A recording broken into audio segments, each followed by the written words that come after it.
Hi, my name is Dr. Samara Rashid, and today I will be talking about the Regulatory and Advisory Agencies, Chapter 22, from the textbook Modern Dental Assisting, the 13th edition, from authors Bird and Robinson. Agencies on the whole are resourceful, and they are also internet accessible. Agencies are classified as being regulatory, non-regulatory, and advisory. Regulatory agencies issue rules with which dental offices must comply, and they're responsible for laws and enforcing standards for specific industries. There's definitely penalties for not complying with such regulatory agencies, such as fines, suspension, and imprisonment.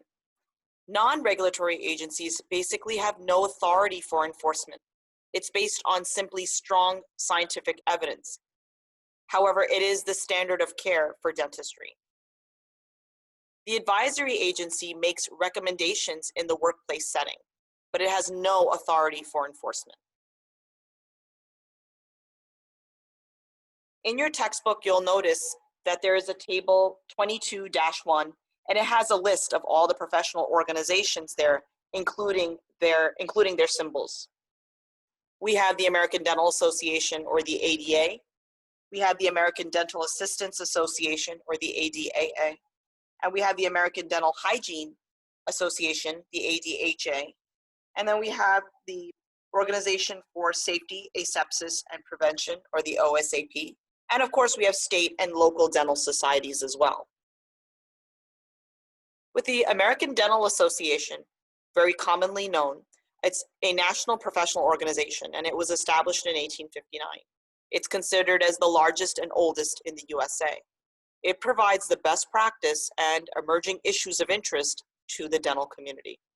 It has a seal of acceptance, and the seal of acceptance is the important symbol of safety and effectiveness, and that's in figure 22-1, which is located on the lower right side of this slide.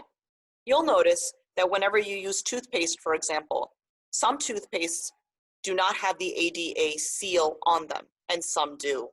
For example, Crest and Tom's of Maine and Colgate have the ADA seal on them, and they're very widely known. The reason why is because there are certain research studies that have been done in order for the ADA seal to be on it. Whereas other toothpaste brands, for example, that do not have the ADA seal, it doesn't necessarily mean that it's not an effective toothpaste. It just means that the expensive studies have not been done. The American Dental Assistants Association, the ADAA, is the oldest and largest group representing dental assistants. It includes chairside personnel, even the receptionist, the office manager, those with product sales, insurance, and education. It encourages education, registration, and certification for dental assistants. You can see the creed on page 328 for the ADAA.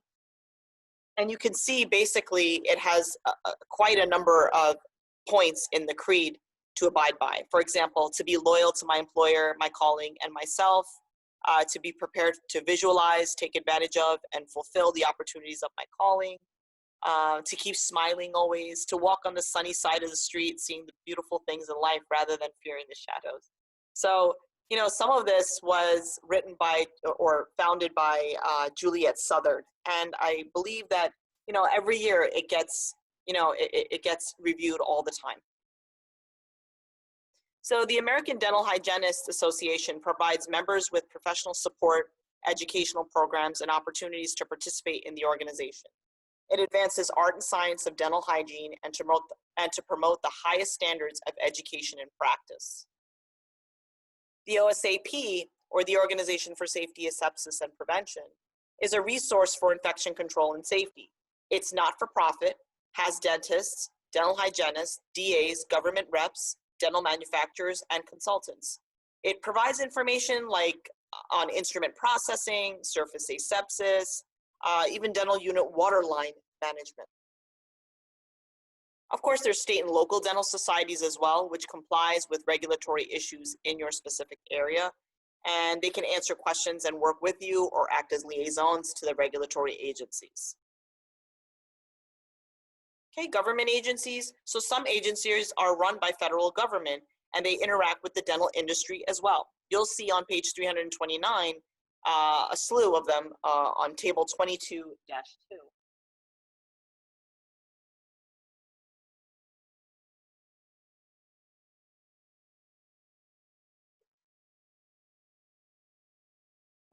And you'll see their seals are also located to the right. So for example, the CDC, the FDA, the EPA, OSHA, NIH, NIDCR, NIOSH, and PHAC. Again, it's very important to know what each one of these stands for and what each one of these are responsible for.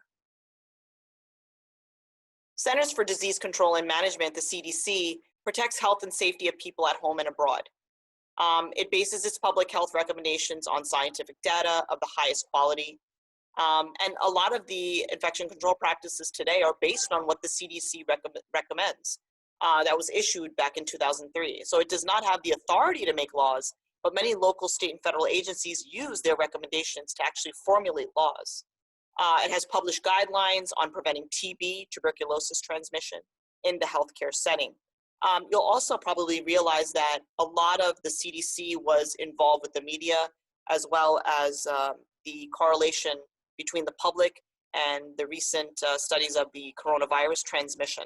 And you'll remember that as the coronavirus was being more and more studied, you'll see that the CDC kept, updating its guidelines as to what to do in terms of prevention among the public. The Food and Drug Administration, better known as the FDA, is a regulatory agency. It's part of the U.S. Department of Health and Human Services. It regulates manufacturing and labeling of medical devices. But in dentistry, it must approve sterilizers, the biological and chemical indicators. We talked a little about those ultrasonic cleaners, even the solutions, the liquid sterilants, the gloves, the masks, protective eyewear, the handpieces, the chairs, even the lights, the hand washing products, and even mouth rinses. So all medical dental devices to be sold in the USA must first be cleared by these guys, by the FDA, even before marketing it.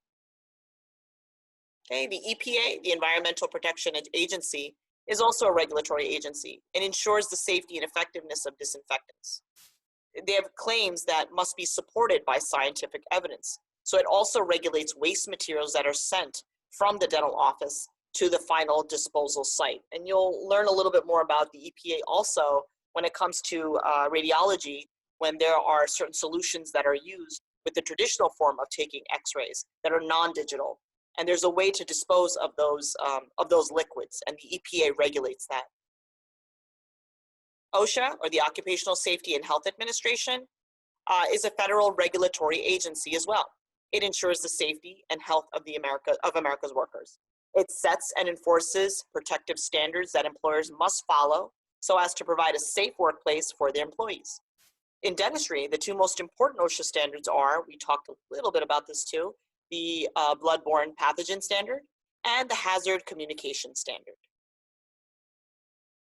All states are regulated by the federal OSHA. It monitors the compliance with its standards through a process of investigation of a workplace. So if you have a failure of OSHA, you get a citation with fines, and you can even close the clinic. So, what can happen is if there is a patient or even an employee and, they don't find that the clinic care is up to par in terms of how clean it is or what they've been seeing or watching, they can actually make an anonymous complaint to OSHA, and then OSHA will call up the clinic and say, we got some sort of complaint about the clinic. We would like to, come and do an investigation. Okay. OSHA the dental inspections may occur in the following times: when an employee or patient complaint is made, randomly in an office with 11 or more employees, on request of the dentist for just simply a consultation visit. And you can find this in the box on page 330 in your textbook. NIH, National Institutes of Health, it's a federal agency for conducting and supporting medical research. It investigates ways to prevent disease. It researches causes, treatment, and cures. And it provides leadership and financial support to researchers. NIDCR, National Institute of Dental and Craniofacial Research. is the Dental Research Institute of NIH. Okay, so it's like a subdivision of that. It promotes general health of the American people by improving oral, dental, and craniofacial health. It promotes health, prevents diseases and pathological conditions. It develops new diagnostic and therapeutic techniques. The NIOSH, National Institute for Occupational Safety and Health, does not have a regulatory authority. It's part of the CDC, and it conducts research and makes recommendations for the prevention of work-related disease and injury. For example, lung disease, carpal tunnel syndrome, a latex allergy, and their duties are on page 331 of your textbook, but we've also included them here on the lower right hand of the slide. In addition to conducting research, the NIOSH performs the following duties, okay, and they're listed right there. The Public Health Agency of Canada, PHAC, is a Canadian federal agency, and it promotes health and prevents and controls chronic diseases and injuries. It also prevents and controls infectious diseases. It prepares for and responds to public health emergencies. And you can find all of this in what I just mentioned earlier, which is your Modern Dental Assisting Textbook, 13th edition, from authors Bird and Robinson. Thank you.